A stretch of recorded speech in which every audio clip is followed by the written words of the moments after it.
Salut tout le monde, avant de commencer la vidéo, je tiens à préciser que celle-ci sera en audio. En effet, moi je suis aveugle, donc c'est compliqué de me filmer. Là j'ai réussi, mais je vais pas rester dans cette position 20 ans. Donc du coup, je vous retrouve pour la vidéo en audio. J'espère que le contenu, lui, restera le même pour vous. Goodbye.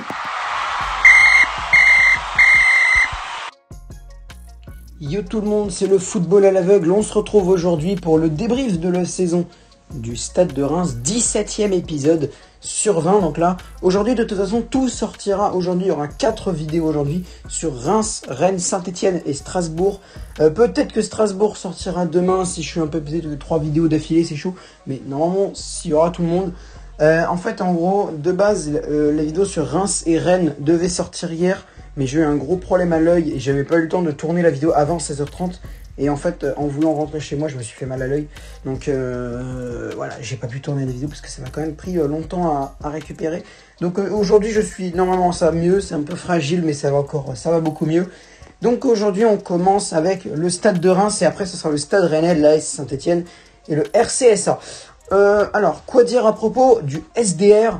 Eh bien, le SDR, j'ai 4 statistiques à vous donner. Pourquoi 4? Parce qu'en fait, c'est un peu comme... ça m'était arrivé, je crois, avec Nîmes. Non, c'était pas avec Nîmes, avec un autre club, je sais plus qui. En tout cas, c'était avec Montpellier, je crois. Non, c'était avec Nantes. Nantes, voilà, c'était Nantes. C'était Nantes. J'ai eu un gros problème avec le site. Parce qu'en fait, OneFootball donne le top 30 des meilleurs passeurs. Mais sauf que quand le meilleur passeur rémois n'est pas dans le top 30, eh ben évidemment, je peux pas aller le chercher. Et les autres sites, j'arrive pas à trouver un classement avec tout le monde. J'avais trouvé un avec l'équipe, mais le site, il bug à chaque fois que j'y vais, donc laisse tomber. J'avais trouvé pour le début de la série, j'avais réussi à trouver un moyen avec... J'ai réussi à trouver un moyen d'avoir plus de passeurs, donc pas de problème pour ça. Mais là, malheureusement, c'est mort. Donc du coup, on n'a que 4, on n'a pas le meilleur passeur rémois. On a le meilleur buteur en revanche. On commence d'ailleurs tout de suite. Le classement général rémois, les joueurs champagnards ont fini... Champagne, je sais pas si on dit pas champenois, champagnard, qu'est-ce que je raconte? Champenois. L'équipe champenoise a terminé 14e avec 42 points. Donc un petit peu derrière Angers qui a fini 13e. C'est un classement un petit peu en dessous des attentes, on va pas se mentir. Le Stade de Reims qui avait été carrément en Europe cette saison, après avoir fini 6e de la dernière saison de L1. Ça avait été arrêté au bout de 28 journées, mais ils avaient fini 6e, donc le Stade de Reims avait été en Europe. Et du coup, on s'attendait quand même à une saison assez intéressante, surtout qu'ils avaient des joueurs franchement... des joueurs franchement intéressants. Il y avait Boulaye Dia, Valon Berisha, moi que je suivais, Predrag Rajkovic aussi. Predrag Rajkovic qui est un gardien que je respecte beaucoup. Malheureusement, Reims, ils se sont très vite... ça a été très vite mal pour les Rémois. Et finalement, 14e seulement. Il y a un moment même où on les voyait carrément presque en Ligue 2, le Stade de Reims. Heureusement, c'est pas le cas parce que quand même, Reims en Ligue 2... ils y ont été il y a 2-3 ans, mais là ils y sont revenus. Je pense pas que Reims mériterait d'aller en Ligue 2. Ils ont quand même une équipe moi franchement l'équipe je l'adore. L'équipe rémoise je l'adore. Moi le fait d'avoir fait partir David Guillon, parce que maintenant c'est officiel, hein, David Guillon a été remplacé par Oscar Garcia, l'ancien entraîneur de Saint-Etienne. Je sais pas, franchement je sais pas. J'aurais bien aimé continuer avec David Guillon côté rémois. Bon, finalement, c'est pas le cas, mais ça aurait été franchement pas mal. Bon, en tout cas, ce classement, il est en dessous des attentes, même s'ils sont pas descendus. Et en plus, le parcours en Coupe de France n'a pas suivi. Hein. Le parcours en Coupe de France ne suit pas. Et le parcours en Ligue Europa a été rapidement terminé, même s'ils auraient pu aller plus loin. On commence du coup avec le meilleur buteur. Eh bien, c'est Boulaye Dia. Le meilleur buteur rémois, Boulaye Dia, avec 14 buts. Là, par contre, il n'y a rien à dire, c'est super. 14 buts pour Boulaye Dia. J'espère qu'il va rester à Reims ou alors qu'il va se faire transférer dans un club où il pourra évoluer. Parce que franchement, ce qu'il a fait, Dia, cette saison, je pense même c'est possible que ce soit lui le meilleur passeur caché du SDR. Dia, franchement, 14 buts cette saison. Il est dans le top 10 des meilleurs passeurs, des meilleurs buteurs de Ligue 1. Ou alors 11e, mais vraiment, il est carrément devant Terem Moffi. Donc, si, je crois qu'il est bien, dans le top 10. 8e, 9e. Mais en tout cas, la saison de Boulaye Dia a été très intéressante. Et je serais même pas étonné qu'il soit meilleur passeur aussi. Bon, avec un peu moins de 5 avec 5 passes décisives ou moins, c'est pour ça que je ne l'ai pas trouvé. Mais ça m'étonnerait pas, ou alors il y a Xavier Chavalrin aussi qui pourrait être au poste de meilleur passeur. Voilà, donc n'hésitez pas, si vous avez trouvé le meilleur passeur rémois, n'hésitez pas à me donner dans les commentaires. Comme ça, je pourrais savoir qui a été meilleur passeur. Même si, franchement, je ne l'ai pas trouvé en dessous de 5 passes décisives. Alors, le taux de passes rémoises doit être très bas. Le taux, franchement, on doit tourner autour des 5, voire moins. Franchement, c'est très bas. Pour moi, c'est très bas pour Reims. 5 passes décisives ou moins. 5 passes décisives, c'est chaud. Et encore plus quand c'est 4 passes décisives, 3 passes décisives. Après, je pense pas qu'il y a 2 passes décisives, mais je pense que ça doit tourner autour des 4 ou alors 5, mais ils ont pas eu le temps de le caser. Mais je pense que ça doit tourner autour des 4 passes décisives. Et c'est très bas, ça, franchement, c'est à ne pas répéter pour le Stade de Reims qui va devoir trouver un meilleur centreur. Et ne pas trop essayer de modifier l'effectif. Parce que David Guion est parti, mais c'est pas pour ça que l'équipe rémoise est mauvaise maintenant. Il y a quand même un super effectif. David, ouais, il y a Boulaïdia, justement, s'ils arrivent à le transférer.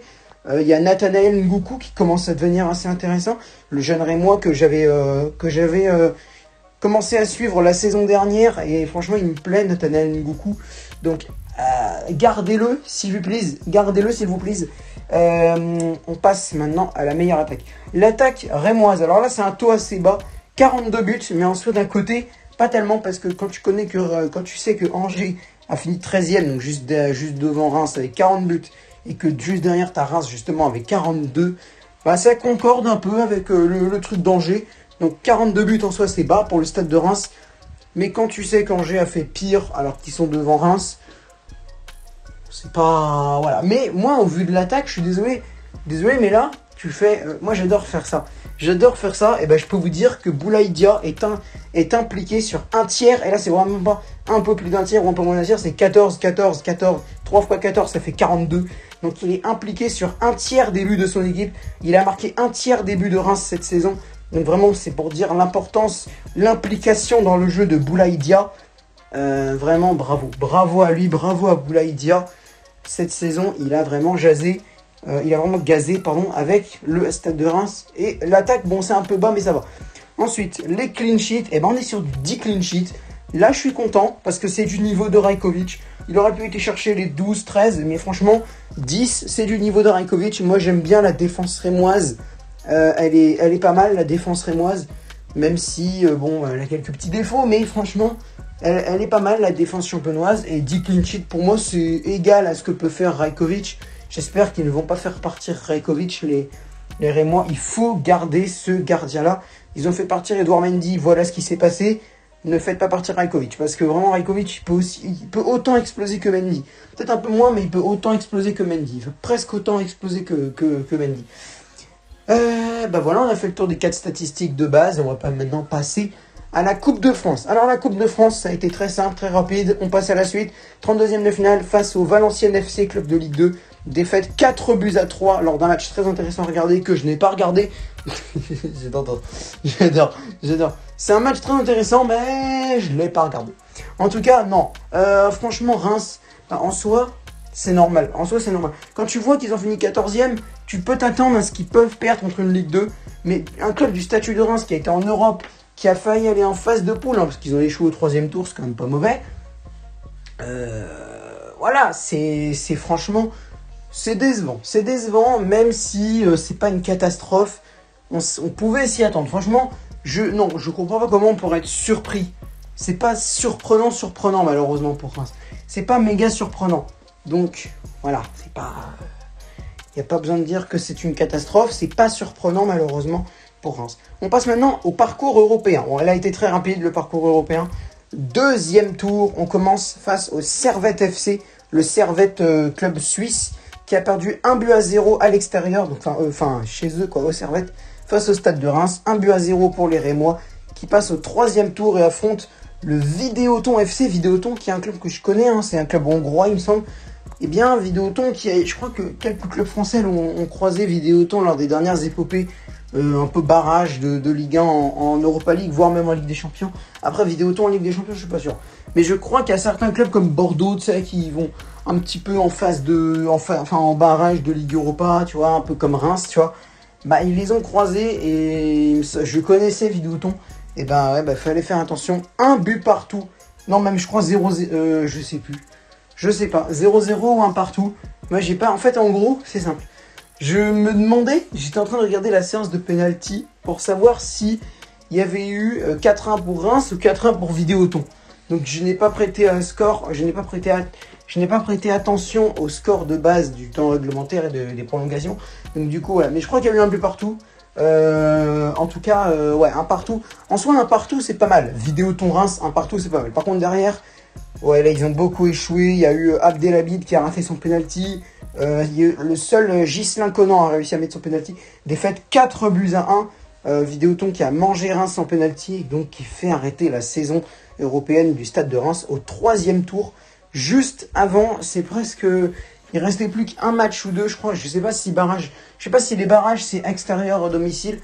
Je sais pas si les barrages c'est double confrontation. En tout cas, ils étaient à un ou deux matchs d'aller en phase de groupe. Et Vidéoton a décidé d'arrêter ça. Donc un partout et défaite après au tir au but pour les Rémois, 4-1. Qu'est-ce que je voulais dire sur cette saison? Bah, cette saison pour moi de Reims, elle a été très mitigée. Et il y a quelqu'un que je voudrais remercier, qui a été comment formuler ça? Je trouve dommage qu'il se soit blessé. Après, je crois qu'il est revenu cette saison, mais il s'est blessé, je sais plus trop quand. J'hésite entre l'année dernière et au début de cette saison. C'est le joueur, je crois qu'il est hongrois, un truc dans le genre. C'est Arber Zeneli. Arber Zeneli que je trouvais ultra bon avant vraiment la doublette qu'il formait avec Rémi Houdin, l'actuel joueur de Bordeaux. L'actuel joueur de Bordeaux était vraiment génial. Houdin, Zeneli, j'adorais cette doublette-là. Et vraiment, le joueur en lui-même, Arber Zeneli, il était vraiment très impliqué, il marquait beaucoup. Et je trouve qu'après sa grave blessure, je crois qu'il s'est fait pas les ligaments croisés, mais si peut-être, en tout cas un truc équivalent, un truc vraiment très grave. Et quand il est revenu sur les terrains, bah, je l'ai trouvé un peu, il n'était pas revenu à son meilleur niveau. Et tu vois, ça c'est ce que je redoute pour Juan Bernat à Paris. C'est que tu vois, Bernat, il était super bon. Là, il s'est fait une grave blessure qui l'a handicapé pendant toute la saison. Donc, il n'a pas tout joué. Même pas sûr qu'il puisse reprendre en août. Bah, tu vois, j'ai peur que Bernat ne revienne jamais ou dans très longtemps à son niveau d'avant sa blessure. Parce qu'en fait, Zeneli, c'était un super joueur. Et là, il s'est blessé. Et quand il est revenu, je crois que c'est un Slovène ou un Slovaque. En tout cas, maintenant, là, il est beaucoup moins intéressant. Et je crois même qu'il est passé remplaçant. Maintenant, t'as Dia, t'as Mboukou. Et aussi, c'était pas très intelligent de faire partir Rémi Houdin. Mais bref, passons. En tout cas, Reims, je trouve qu'en fait, s'ils avaient été la saison dernière en Europe, ça aurait été mieux. Parce que la saison dernière, ils avaient vraiment une équipe de malades avec Houdin, Zeneli et même Mgou. Et justement, Nathanaël Ngoukou, il commençait déjà à fleurir dès la saison dernière. T'avais justement Houdin, Zeneli, Younis Abdelhamid pas mal. T'avais Chavalrin qui explosait. Enfin, vraiment, l'équipe de Reims de la saison dernière, elle me plaisait de ouf. Tu vois, elle me plaisait de ouf. Bah là, cette saison, je trouve qu'ils ont laissé partir beaucoup de joueurs. Et Zeneli commençait à s'éteindre et tout. Bah malheureusement, s'ils avaient été en Europe la saison dernière avec Houdin, Zeneli, machin, je pense qu'ils ne se seraient pas arrêtés au 3e tour. Ils auraient continué pour aller, pourquoi pas, carrément en phase de groupe de Ligue Europa. Bref, sur ce, c'est la fin de cette vidéo. J'espère qu'elle vous aura plu. Si c'est le cas, n'hésitez pas à lâcher un like à cette vidéo, à la commenter, à la partager et à vous abonner en activant la cloche de notification. On se retrouve dans le temps que je sorte la vidéo, je pense que ça doit être 15h15, 15h30. On se retrouve vers 16h30 pour la sortie de la vidéo sur Rennes. Et après, on passera à Saint-Etienne et Strasbourg. Peut-être que je ferai Strasbourg demain parce que je suis déjà un peu crevé. Parce que j'ai pas encore totalement récupéré de ce qui s'est passé hier. Donc, voilà. Donc, voilà. Je vais faire ma vidéo sur Rennes et Saint-Etienne et Strasbourg sûrement demain matin. Surtout que demain, j'ai absolument rien de prévu. Donc, je pense qu'on va faire Rennes et Saint-Etienne aujourd'hui. Ou alors juste Rennes et Saint-Etienne, Strasbourg après. Enfin, je sais pas, je verrai. Sur ce, en tout cas, c'était le football à l'aveugle. Merci de m'avoir suivi. Au revoir.